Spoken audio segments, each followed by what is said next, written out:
Hey everybody, what is going on? I am Maximus Rex, and yet again, this is Big Baby Reviews. Today we are looking at the next issue in the Incredible Hulk run by Dale Keown. This is issue 374, cover dated October 1990. Before we get to this issue though, do want to mention my subscriber list. Humbly, thank you so much for subscribing to the channel. We're hovering at somewhere around 185. My first kind of personal milestone I'm looking to hit is 250 subscribers. At that point, I'll have a special video once I hit that number that I'll put out to you guys. So please like and subscribe if you are watching the videos and you're liking the content that I'm putting out.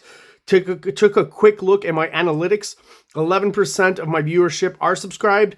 A whopping surprising 89% of you are not. So please, those of you in that 89 percentile, if you appreciate the channel and the videos I'm putting out, please subscribe. It helps us a lot. It helps us gain momentum. It helps us put us out there. So without further ado, now that the shilling is out of the way, let's talk about this issue. I'm going to start off by being really honest.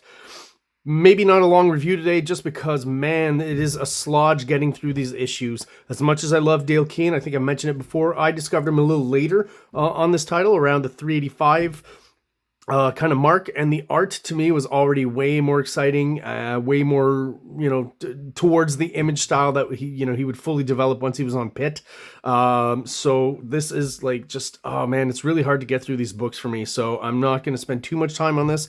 It's basically the difference between, like I said, that, shooter style 80s kind of comics from Marvel, which I know, I'm not saying it's horrible. I do appreciate a lot of comics from that era, but, I grew up with the 90s stuff, the super extreme hyperbolic style the artist had, tons of detail, dynamics, and all that. So they seem a bit boring and pedestrian to me, and this issue is kind of still in that same box, unfortunately. Cover's good, Dale Keown, always great composer. The layout is great. You're starting to see his style slowly maturing, but we're not quite there yet. Still kind of, I guess I've mentioned how I think the inking affects that a lot, because again, I do think like this cover layout here is pretty exciting. The inking makes it a little more boring than what I think Dale Keown would have pulled off inking himself. A lot tighter hatching I think we get from Dale Keown. This is kind of, I find, like, I'm not sure if this is brush or pen or what's being used to ink. A little too thick maybe for the kind of details Dale Keown is laying down generally. Let's crack her open and get through this one, because as I said, it is kind of a slodge. Same creative team as we've had over the last few weeks. Peter David, Dale Keown, Bob McLeod is the inker, Glynis Oliver, that would be colors or lettering. Anyways, they don't mention it here, so I'm a bit confused. Maybe Glynis Oliver. I think lettering comes before coloring. I don't know. I'm not saying one is more important than the other, but that is your creative team for this issue. Great splash page, not bad. Lots of backgrounds, right? What I did notice in this issue is kind of a Dale Keown pulling back on the backgrounds a bit, in the sense that maybe he's just trying to make sure he hits those deadlines, so not quite as detailed in the backgrounds. Although, for a first page, you always want to kind of, hit the reader with something interesting or detailed or fun to look at. So yeah, he didn't skimp on this page at all. But then we get into, again, the mid-shot kind of boring storytelling of that, mid 80s kind of Jim Shooter period, which, again, as I've said, some of those storylines I do still enjoy. I'm not saying it's all crap. Just, it's kind of, I guess, like anything, it's a formula, and it's starting to get a bit old here at this point. Do love his representation of the Thing here, even though, I think the inking is a little too thick for Dale Keown's penciling. Thing looks good here, but as we'll find out, it's not actually a thing. That's kind of the reveal at the end of the issue. We'll get to that real quick. Kind of hints of that, of what's going on with this character, that he's not actually the Thing, because as he smacks Rick Jones down, you see what would typically be seen as the Thing's silhouette here, which, funny enough, to me looks like a chode. If you're not quite sure what a chode is, look it up. And all of a sudden, we've got something that resembles, if I had to guess, Wolverine's silhouette, and then a very small person who then is revealed again to be this little girl here. So we're to assume that this character who looked like the Thing has all of a sudden kind of morphed into this young girl here. So some sort of shapeshifter. So, the trope of the street thug here taking the purse, and of course the Hulk kind of intervening here. Pretty good shot here of the Hulk. Even though it's not a splash page, there's a lot of detail, looks cool. We're getting some good facial expressions from Dale Keown. He's always been strong with that, as you can see with the Hulk here. I can't quite put my finger on it, but there's something about when Dale Keown draws the gray Hulk here. His face reminds me of like an actual person. If anyone out there knows maybe who I'm talking about, I can't quite put my finger on it. But leave in the comments if you have any guesses as to who that could be. If it comes back to me, you know, I'll try to mention it during this video. But there's just some. I don't know how to put it. Who that is? An actor, an athlete, someone like that. Hopefully, someone figures it out. And we get just the typical superhero trope, of course, here. You know, Spider-Man leaves him hanging off the pole. I guess that's a play a bit on that, where the Hulk leaves him wrapped up in that pole because he's strong enough, obviously, to bend it around them. So some more kind of, you know, mid-shot storytelling. I do like this shot here. I think you could qualify that as a proto-Pit shot because there are a lot of shots in Pit of, you know, Pit just kind of standing on the edge of a building. I know it's a common superhero trope for many superheroes, but, you know, feels like Dale Keown doing a bit of practice there for Pit. Not consciously, but... So here we've got Rick Jones, who's been knocked out and now is being woken up. He's tied up. And we get to see the shapeshifter again, who basically is either, you know, shifting into Rick Jones as well, I guess, and is what's happening here. More pedestrian stuff with Banner. I guess the Hulk has reverted to Banner, right? And here's something I thought that was interesting to talk about. What they do here, you know, in the layout, I don't think Dale Keown had these arrows here. I might be wrong. He may have, but I don't think so. I think that's something editorial added in just to make sure that no one's confused as to the reading direction, right? And how you're supposed to read these panels. But either you leave them out and you're confident in the storytelling, to me, in my mind, or you figure out another way to do these panels and a different layout. Because if the layout is confusing to the point where you're not sure what the reading direction is, and while you're reading it, it creates confusion, those are the kind of comics that, you know, people tend to not like, right? And those are the aspects of comics that people who don't read many comics will say, I don't understand what's going on here. You know, reading direction should always be clear, no matter how intricate layouts and things all over the place. The obvious direction in which your eye should move should always be obvious. If you're having to add arrows, unless it's part of really the design and stuff and of the actual panel, I've seen that done before and that can work. Not saying it can't, but the way they've done it here, I don't think, you know, the layout was successful enough, and that's why they had to add in the arrows.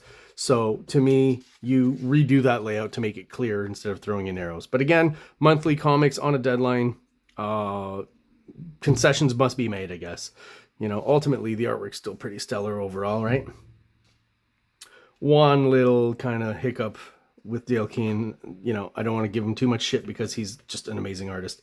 A lot of cool hatching going on here with some sort of screen tone, some parallel lines here. Just very rendered. I don't want to get too weird, but I like the shape of these muscles here. The buttock and stuff is just done very well. Buttock is fun to say. So some more mid-shot storytelling. As I said, just not very interesting story-wise. I want to get through this one pretty quickly. Just a few kind of stellar. That's a pretty stellar headshot, I think. Still seeing that burn influence that I've mentioned, right? Probably across most of this issue. The down shot like this, man, another guy who does it really well. This shot is hard to do. I mention it every time I see it. Rob Liefeld, I'm a fan of the way he does it. Just a really hard shot to pull off, I think, or hard angle rather, and one that I struggle with when going for that angle. Good kind of beat up, roughed up face there. Good job. Here's another thing I wanted to mention. The way the mouth is drawn here, right? I assume that's supposed to mean like your lips are curled back or whatever. It works, and I don't understand how it works. I've seen other artists do it. McFarlane does it. I can't think of anyone else, but you know, for sure you got an example here by Dale Keown. And I never understood how, just a bit line on the left, a bit on the right, and it always works and gives you the impression it's supposed to. It's an interesting kind of graphic symbol, right? Because that's all we're doing here when we're drawing and creating these images. We're creating symbols that look like things that we recognize, right? So who came up with that? I have no idea, but it's kind of graphically, it's genius. Interesting use of a silhouette here. I think that's pretty cool. I know that just seems like just another panel, but yeah, smartly done here. Always wonder if maybe that was added in by the inker or something. and maybe we just had a headshot here and that was just added in to add a bit of depth to the image. But yeah, just not, you know, a super flashy image, but just a great composition on that panel.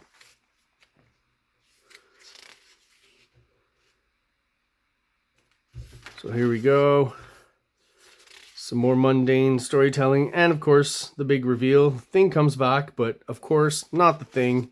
And that's why we had a shapeshifter. So we've got the Super Skrull here, who I guess has the Skrull power to shapeshift, and the Super Skrull also has the combined powers of the Fantastic Four, right? So I guess he's strong like the Thing. He can turn invisible. He can set himself on fire and throw fire just like Johnny Storm. And he can stretch himself, as you're seeing a bit of an example here. Probably the only kind of really cool superhero-y splash page in the whole issue.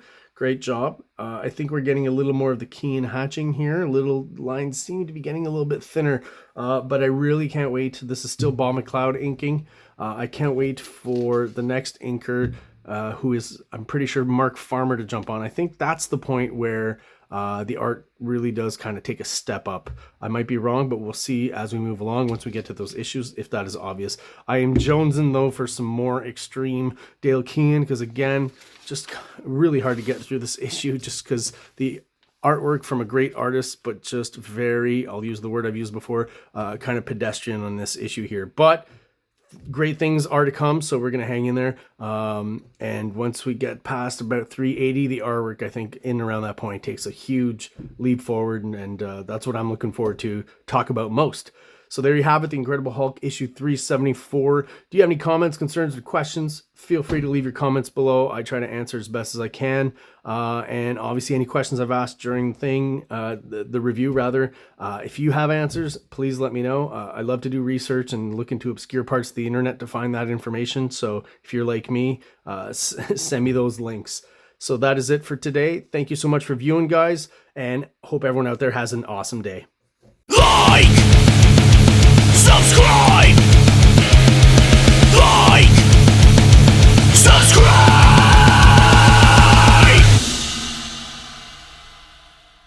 King Comics presents Big Baby, Volume 1, Issues 1 to 13. 204 pages of story and art. King Comics also presents Star Crasher one-shot, 32 pages, cosmic sci-fi surrealist adventure. You can find these fine comics at KINGCOMICS.CA, at MaximusRex13 on Instagram, or on Facebook, MaxRex or Big Baby.